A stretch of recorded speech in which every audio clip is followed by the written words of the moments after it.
Verizon has been involved in domestic violence for well over 10 years because we recognize that this issue is insidious.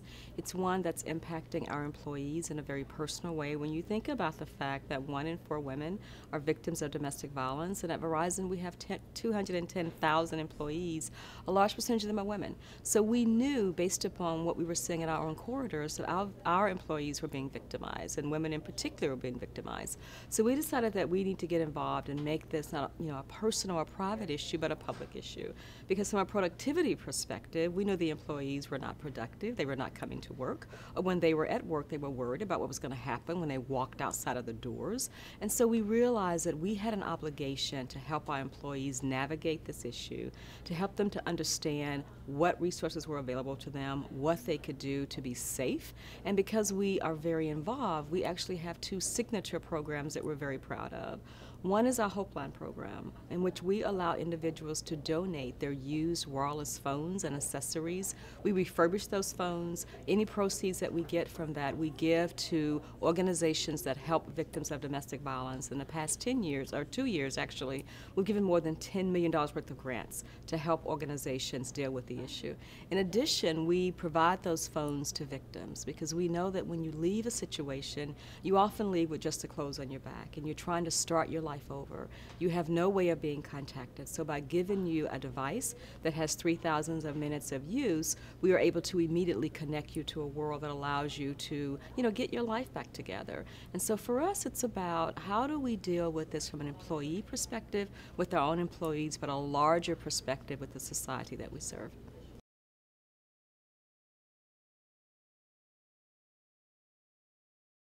First of all, we talk about the issue of domestic violence. It's a signature cause for us. And so if you talk to any Verizon employee, they know that it is one of our corporate and social responsibility issues. And so there are many conversations. One that we've had recently with our Telling Amy's Story documentary, in which we actually underwrote a program that was done by Penn State Broadcasting, in which they tell the story of Amy Holman McGee, one of our employees, who was actually murdered in her home. Practically on her doorstep by her husband, in front of her parents and her 2 children. And we told her story, and we underwrote, provide the funding for that, because we recognized that it was an opportunity for us to bring a dialogue back into Verizon with screening events. So just to kind of put it in perspective, the Telling Amy's Story documentary has run on over 300 public broadcasting stations. It's been viewed by over close to 5 million people. And associated with that documentary is information that allows you to actually have a dialogue about domestic violence. What are the signs? What do I do? How can I help? What resources are available? So we've taken that documentary into our own employee workforce, and we've screened it across our employee locations to give Verizon individuals an opportunity to say, hey, I'm a victim and I need help, or to be able to tell the story of how they got out of a domestic violence situation, or most importantly, to get involved in the cause.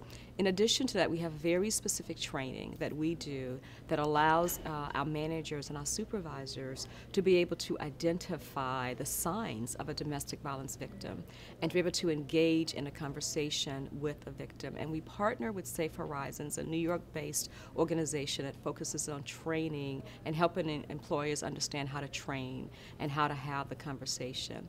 In addition to that, we actually will move our employees. If you are a victim of domestic violence, and we understand that and we know that, we have moved employees across town, across the country, in order to help ensure that they're safe. So I believe that any corporation has the ability to do similar partnerships and similar work in this space and find how their technology or whatever services they offer in terms of their revenue generating business can also be used in this cause.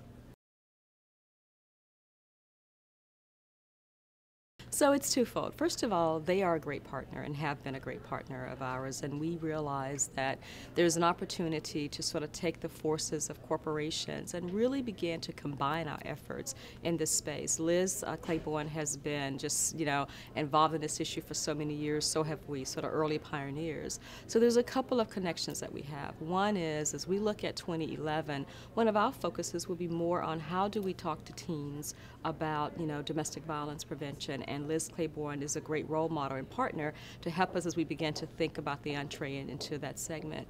In addition to that, I personally chair the National Domestic Violence Hotline, and Liz Claiborne has membership on the board. And so the relationship is very interwoven and interconnected, and we've worked alongside each other with a lot of our organizations that are recipients of our grants and our good work.